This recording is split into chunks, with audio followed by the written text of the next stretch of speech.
মাহমুদুল্লাহর one day ডেবিউটা আমার ক্যাপ্টেন্সিতে হয়েছিল শ্রীলঙ্কাতে 2007-এ। অনেক ম্যাচ সে বোলারদের নিয়ে ম্যাচ উইনিং ইনিংস খেলেছেন। যেই পজিশনটা সে ব্যাটিং করতেন আর কি 7-8-এ, ওই পজিশনে ব্যাটিং করাটা এত সহজ ছিল না। সে পুরো কেরিয়ারটাই ওই জায়গাতে ব্যাটিং করে যেই জায়গায় নিয়ে গিয়েছেন। ফার্স্ট বাংলাদেশি যে আইসিসি ইভেন্টে সেঞ্চুরি করেছেন 2015-এর ওয়ার্ল্ড কাপে 2টা সেঞ্চুরি করেছিলেন। তার বিদায়টা আমি মনে করি যে রাইট টাইম। আরেকটু আগে হলেও ভালো হতো। 2023 ওয়ার্ল্ড কাপে যেভাবে সে খেলেছেন সেই জায়গায় যদি সব ফর্মেট থেকেও ছেড়ে দিতেন তাহলে হয়তো সেলুটটা আরও বেশি পেতেন। টেস্ট ক্রিকেট আমরা দেখেছি যে 150 করার পরে সরে গিয়েছেন। ইজিলি আরও 2 বছর খেলতে পারতেন, সে খেলেনি।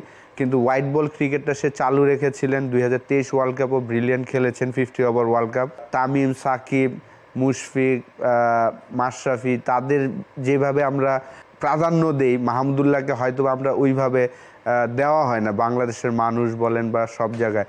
কিন্তু সেও কিন্তু ওই মানেরই প্লেয়ার। ওই আমরা যে পঞ্চপাণ্ডব বলি, ডেফিনেটলি মাহমুদুল্লাহ একজন ওইটার মধ্যে।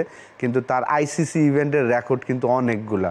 2023 ওয়ার্ল্ড কাপও একটা সেঞ্চুরি করেছেন, 2015 ওয়ার্ল্ড কাপে 2টা সেঞ্চুরি করেছেন, এবং চ্যাম্পিয়ন্স ট্রফিতেও একটা সেঞ্চুরি আছে নিউজিল্যান্ডের সাথে, 4টা সেঞ্চুরি আছে। তো পারফরমেন্সের বিবেচনায় মাহমুদুল্লাহ সবার থেকে উপরে থাকবেন। কিন্তু আমরা কিন্তু তাকে সবসময় খুব ডাউন টু আর্থ থাকতে দেখি, যে একদম চুপচাপ থাকে। যদি সে টপ অর্ডারে ব্যাটিং করতো তাহলে হয়তোবা এখন যেই রানটা করেছেন তার থেকে আরও 2-3 হাজার বেশি রান হতে পারতো। কিন্তু অলওয়েজ সে এমন একটা পজিশনে ব্যাটিং করতেন 7, 8, 6, ওই পজিশনগুলো কিন্তু আসলে এত ইজি ছিল না। সে এনজয় করতো, সে অ্যাডজাস্ট করতে পেরেছিলেন বলে আসলে এই জায়গাগুলো খেলেছেন। 2015 ওয়ার্ল্ড কাপে দেখেছি যে সে 4-এ ব্যাটিং করেছেন, 2টা 100 করেছিল। তারপরে এসে আবার 3টা ম্যাচ পরেই কিন্তু আবার সে চলে গিয়েছেন নাম্বার 6-7-এ। তো অবশ্যই এই পজিশনের থেকে অনেক ম্যাচ উইনিং ইনিংস খেলেছেন বাংলাদেশের হয়ে। এই 38 বা 39-এ যে ফিটনেস সে ধরে রেখেছেন, অসাধারণ। সেলুট দিতে হবে তাকে। আমাদের অনেক প্লেয়ার আছে যারা ওদের থেকে এই জিনিসগুলো শেখা উচিত, বিশেষ করে মুশফিক, মাহমুদুল্লাহ।